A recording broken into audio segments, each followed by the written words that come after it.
Hi everybody, welcome to Tea with Jen and Phil. Today we're going to try a few teas, tasting basically. So here are all the teas we're going to try, 3 oolong and 1 black tea. Yeah, the inspiration for this video came from a couple weeks ago. We had a good friend of ours visit, Francois, and we spent the whole afternoon sipping. We went through about 8 tea, and we have a pile of tea to get through, so we thought, well, why not just... share that with you guys. Yeah, so here we go. Hope you enjoy this video. So this is a black tea and we're going to have, and as usual, we warm up the Guan Yin and 100 degrees to brew.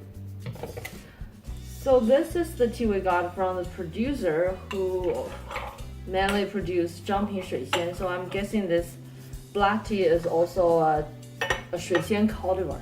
Never tried that before. Should be interesting. Yeah. We've tried a couple black teas that are made from, let's say, odd cultivars. We tried a Guan Yin black tea and a Feng Huang black tea, and both of them turned out quite lovely. Definitely a little bit different than a regular black tea profile, so I'm really excited to try this one.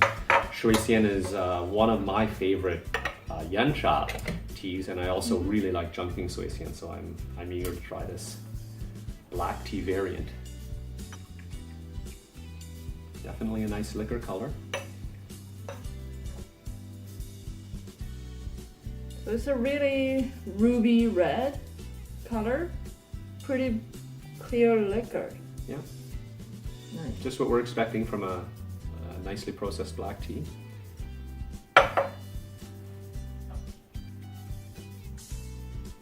Cheers.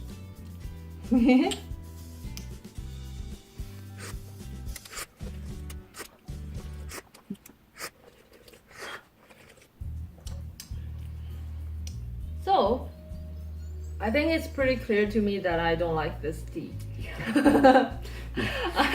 It's just so flat. I really want to love it. It's so flat that I feel like, I don't know, like it's clear it's a black tea, but it just doesn't have the dimension there. And even the flat area that it's in is a little bit not. It's a it's not that flat pleasant. with some astringent. Yeah, astringency, a hint of bitterness right at the beginning. Yes. There's no, prominent floral or any no fruit popping fruity. It's a black tea flavor, but I hate to hate on it, but I don't have anything there. Yeah, there's not much. Maybe, but I doubt it. The second infusion, cross our fingers. We'll see. Yeah. All right, infusion number 2. Fingers crossed.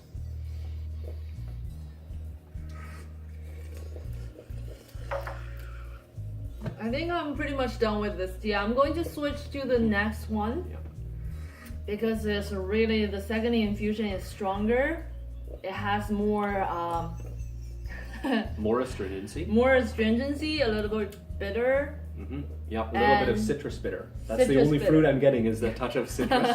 And it's got a little bit of rind in it, which makes it a bit bitter. Right, but in terms of the other profile, it's still not much there. Really, really flat. So we're going to switch to the next tea. So we're going to try another tea, which is from the same producer, same farm as the black tea. This is the Zhang Shui Xian, the block. Hand pressed block. Great. So this farm is also a biodynamic farm. The mountain was burned by lightning. That's how they get started there. Grow tea plants, as well as doing some introduce people how to make teas and like a semi-vacation location. Yeah, somewhat of a destination. Not really resort, but more like an experience resort, right? Experience, right. It's more like doing tea-related trips, so people can taste teas and see the process there. And it's pretty high mountain. It's above 1,200 meters, I think. It's pretty high. So this tea, I will let it steep a little bit longer because it's a block. It takes it takes longer to fully release the flavor. It's got to open up and loosen a little bit. Right. Sometimes we, after the rinse, we let it sit for a moment so the water can penetrate a bit.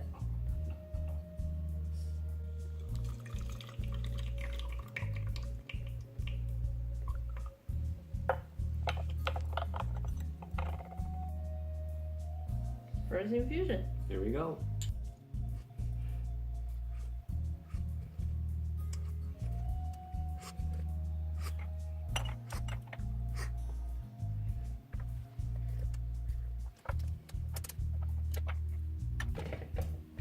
Still getting a little bit of that mouth drying effect.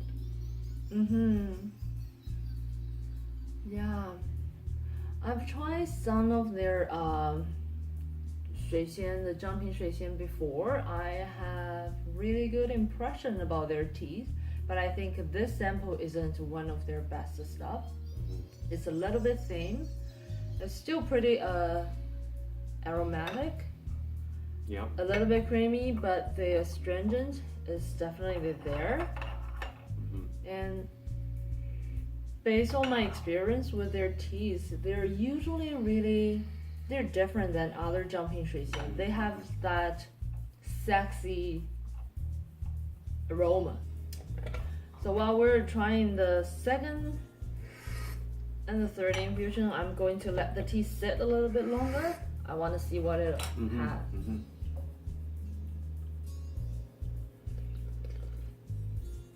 It's interesting. It has a little bit of a creamy texture, but without the thickness, which is a little bit strange. Oh, yeah. But it's that characteristic jumping, Creamy floral. So this is what we call our long steep or our hard infusion, where we really we let it sit for a good 2, 3, 4 minutes and bring out all the positive and negative characteristics of the tea. That's right.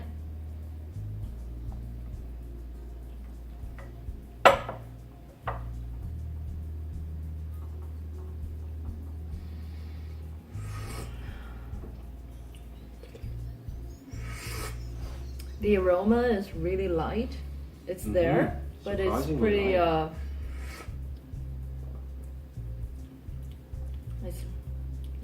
it's really light when I smell it. It's really light when I taste it. The astringency is a little slower now. Yeah, it's not too astringent. Not at all. Not too bitter.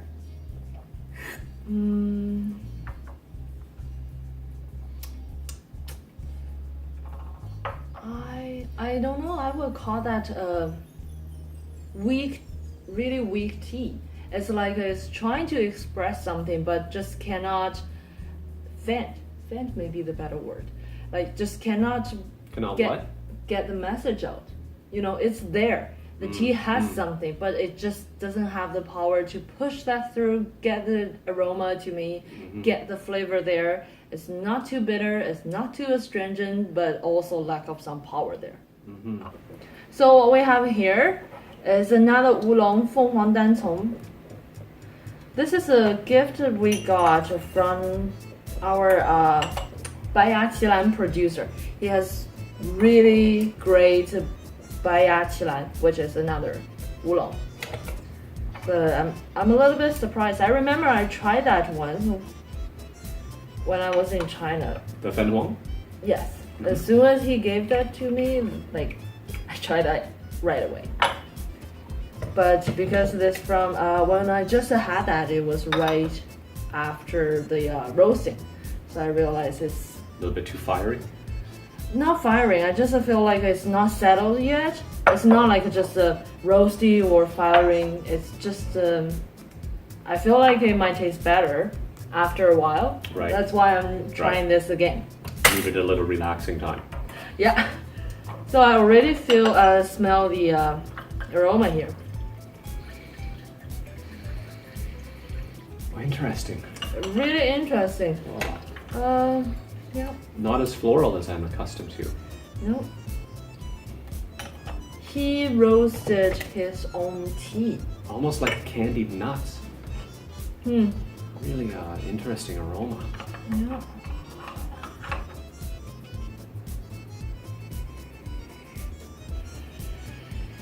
Like Chinese herb. We'll see how it goes. It always amazes me how different the lid can be from the liquor aroma. Right.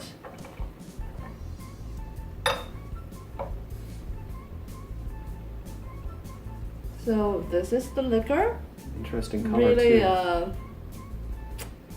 Dark orange. Dark orange. It's a little bit, how do you say that? I don't know, it looks like it's almost got a little hint of a pinkish hue to it to me. Yeah, it's not fully clear. That's right, yeah. It's not cloudy either, but it's not... Not quite cloudy, but it's definitely not crystal clear at all. That's right. It's a really slow, delightful fragrance. Wow. My first thought was there was no fragrance, but then slowly it crescendoed. Yeah, it's definitely slow. Still has a little bit bitter there.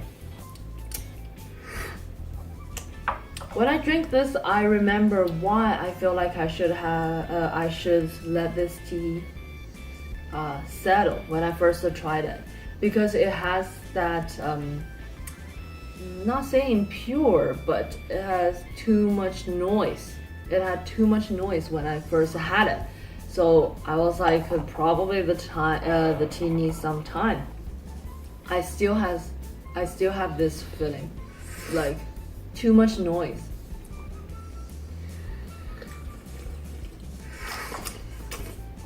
It has some it has really great aroma. It has that lychee, a little bit sweet, a little bit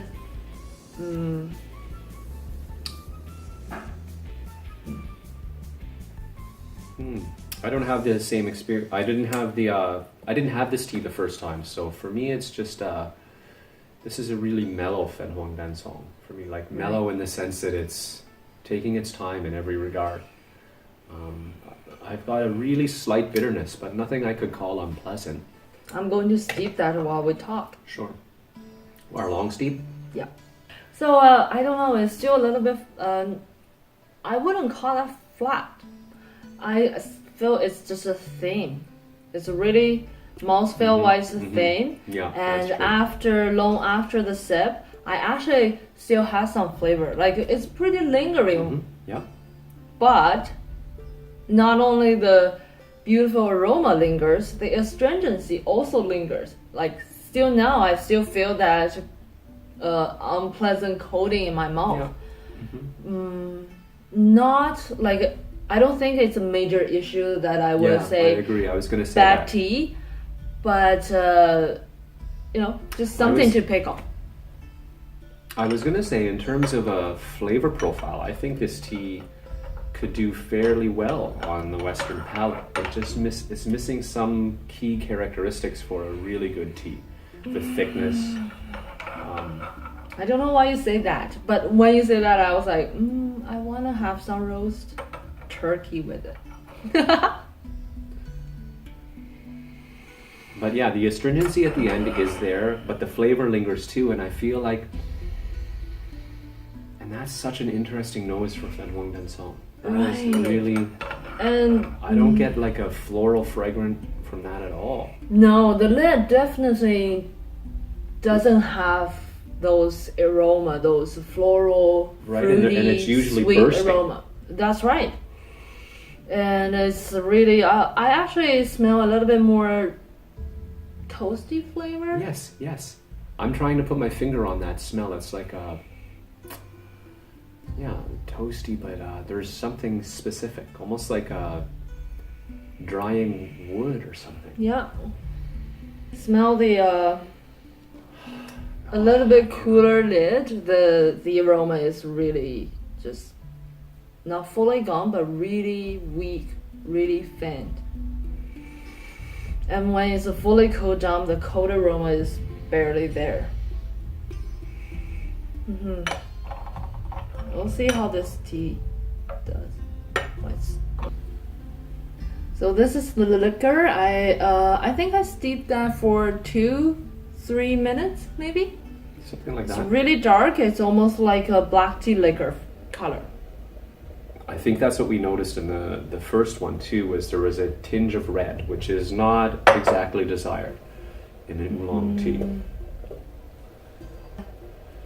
That is bitter. It's so bitter. Wow, it's really bitter. Yeah, I don't want to finish that.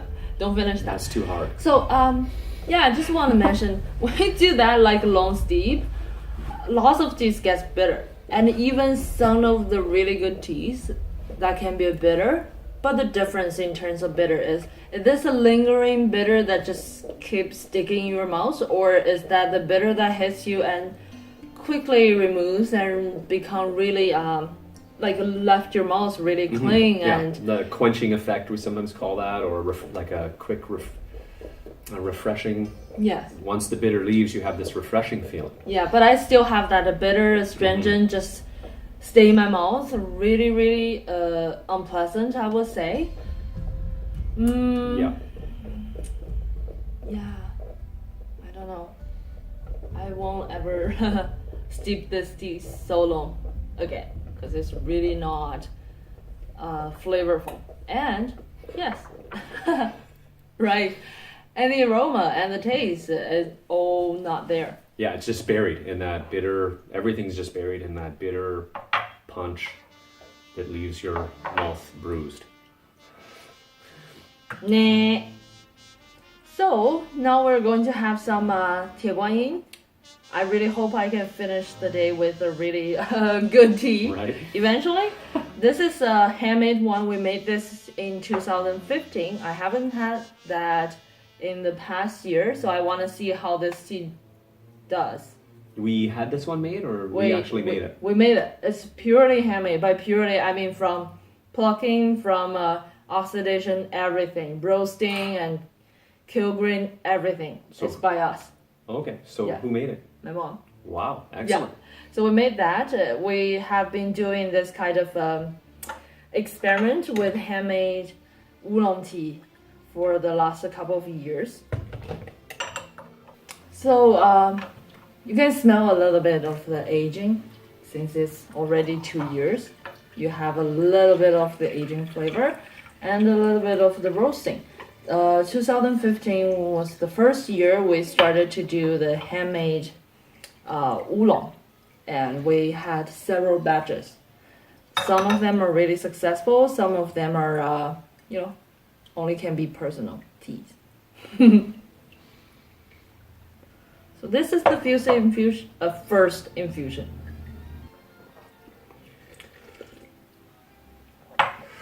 This might sound really weird, but I really feel like this tea reminds me of soy milk. No sugar, soy milk. Unsweetened soy milk? Unsweetened, yeah.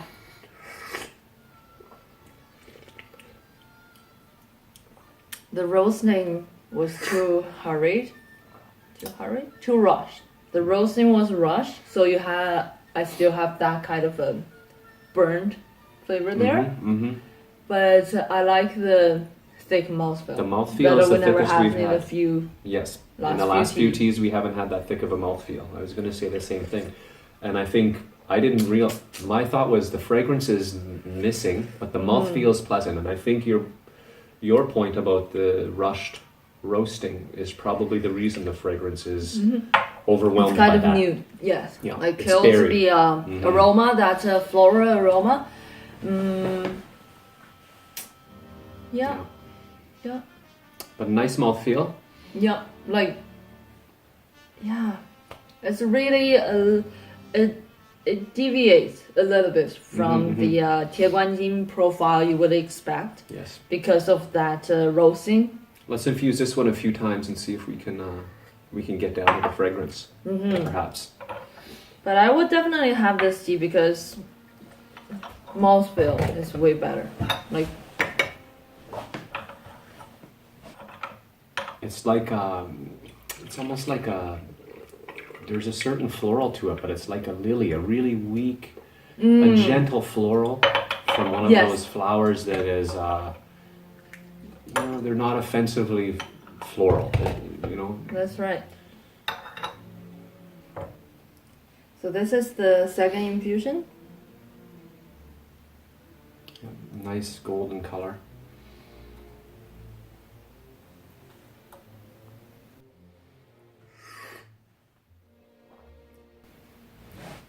Buttery. Mm-hmm. Still, like, I wouldn't call this a really good tea or anything like that, but it's a tea I don't mind drinking. Mm-hmm. It has a little bit of, dimension to the flavor. Of course, the first thing that hit me was that over roasty flavor, but I still get some other stuff mingled in the whole profile that I think is pretty nice to have. Nice. Yeah, there's in terms of mouthfeel, like we pointed out, the thickness is there. Yeah. Astringency, bitterness are absent. The fragrances in is probably obvious and as present as we'd like it to be for a Te Guan Yin, but there's nothing offensive about this tea at all. Mm-hmm. The good thing about this tea is because I know the whole thing, the whole process, as well as the material. We pick those tea bushes that are over 20 years old. So the bushes were really mature and they were uncared. So basically they were growing on their own and they were super tall. Like you kind of have to bend the branches to pluck the tea leaves. 5-leaf standard? Or I think we did 5 leaves, 3 to 5 leaves. Okay. Like not so pretty okay. precise, but pretty much tried our best. Okay, so we steeped this tea about 5 minutes. Yeah, this was one of our longer ones. Mm-hmm. I think it'll hold up quite well though, based on the flavor profile so far. Mm-hmm.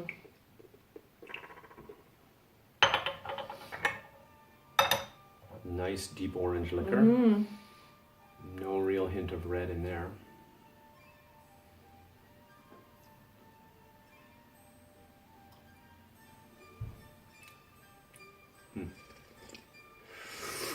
I like this long steep. Mm-hmm. It's stronger, but not too bitter. It's got a fast bitter, right? Right, really Cleans up. fast because it's so strong, but just clear up right away. Astringent, a little bit there. I still have a little bit in my mouth. Mm-hmm. Mm-hmm. A slower astringency. I didn't get the astringency right away, but it came out later. Mm-hmm. And it is a bit stickier, clingier.